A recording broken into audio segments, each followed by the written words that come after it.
Alors à l'été 2017, dans quelques mois, cela fera 3 ans que nous avons lancé Efficacity et nous avons maintenant les premiers résultats sur lesquels nous voudrions communiquer dans les prochaines semaines avec nos membres fondateurs, en particulier les industriels et les ingénieristes d'Efficacity. Alors ces premiers résultats, ce sont soit des outils déjà opérationnels, soit des prototypes d'outils que nous souhaiterions finaliser en liaison plus étroite avec nos membres, puisque nos membres sont les premiers utilisateurs de ces outils. Alors notre objectif en 2014, quand nous avons lancé Efficacity, c'était bien, dès la fin de la première période triennale, donc en 2017, de fournir une première série d'outils opérationnels à ces acteurs de terrain et en premier lieu à nos membres.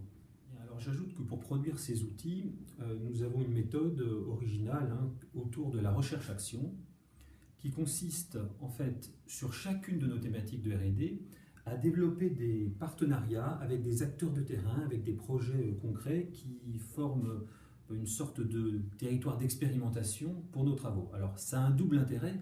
Le premier, c'est que ça permet à nos chercheurs de travailler sur des projets très concrets dès le début de leurs travaux et finalement ça rend leur recherche plus rapide et plus pertinente.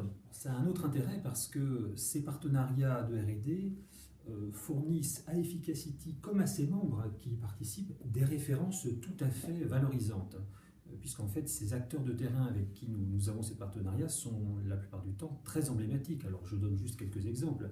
La Société du Grand Paris ou EOL, avec qui nous travaillons sur les gares, la Caisse des dépôts, avec qui nous travaillons sur de nombreux projets innovants en région, des aménageurs comme Grand Paris Aménagement, comme l'EPADESA, l'aménageur de la Défense. Donc on voit des acteurs très emblématiques avec lesquels il est très intéressant de développer des partenariats. Nous avons bien avancé sur l'ensemble des thématiques de R&D que nous avions arrêtées en 2014. Alors, déjà sur la question de l'énergie, des systèmes énergétiques, nous avons une approche originale qui est à l'échelle du quartier. Alors à cette échelle, on veut répondre à la question, sur ce quartier donné, quel est le bon système énergétique? Alors pour répondre à cette question, on a déjà étudié un certain nombre de briques. Par exemple, la question de la récupération de chaleur fatale, qui est largement sous-exploitée en France, ou la question du développement de la production d'énergie décentralisée, par exemple via la cogénération. Au-delà de ces briques, nous avons une approche globale, la plus exhaustive possible, autour de l'outil Power10 qui vise à prendre en compte l'ensemble des besoins et des gisements d'un quartier, à simuler les flux énergétiques à l'échelle de ce quartier, et ça sera vraiment l'outil de référence en la matière en France, pour aider à déterminer la meilleure solution en comparant finement plusieurs solutions.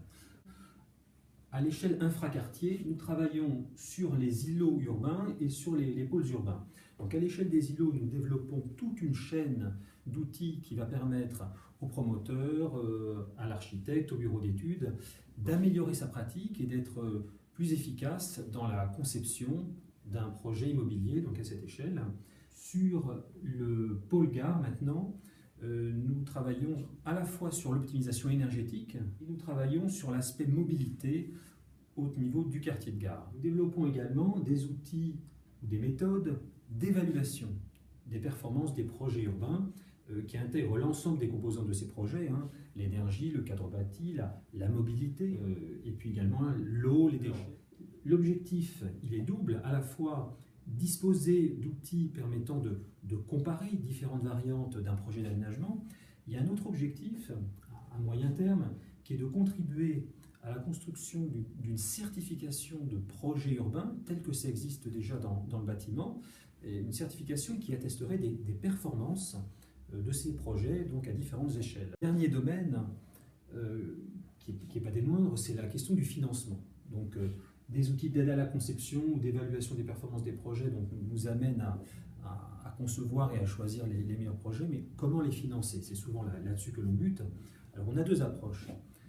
La première, c'est de fournir aux parties prenantes des méthodes, des outils qui vont permettre d'identifier et parfois de quantifier, donc de monétariser l'ensemble des bénéfices d'un investissement, ce qu'on appelle en particulier les externalités, et par ailleurs de trouver les meilleures formes contractuelles juridiques qui permettent de concrétiser cet investissement.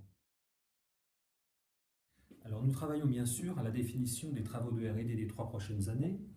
Alors il y aura d'une part la poursuite des travaux que nous avons engagés, travaux que nous regroupons aujourd'hui en 3 plateformes. La première, l'aide à la conception des systèmes énergétiques à l'échelle des quartiers, l'aide à la conception des îlots et pôles urbains, et troisième plateforme, l'aide à l'évaluation des performances des projets urbains.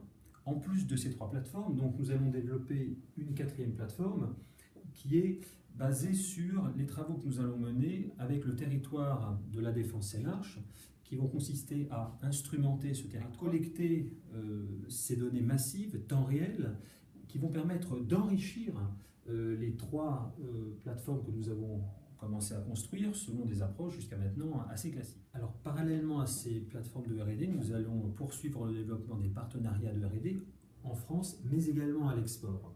En fait, si ces acteurs qui sont concurrents en France ont décidé de partager, d'unir leur savoir-faire, leurs actifs, c'est bien pour développer une offre française compétitive à l'export. Voilà. Et donc nous allons progressivement, au cours des prochaines années, accompagner davantage nos membres sur les marchés internationaux.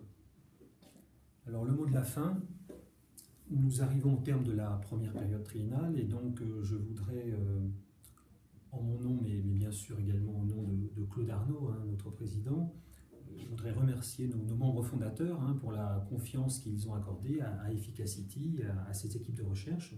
Je souhaite donc de découvrir avec beaucoup d'intérêt les prochains épisodes de Sagacity et bien sûr ne pas hésiter à les faire découvrir autour de vous. Merci.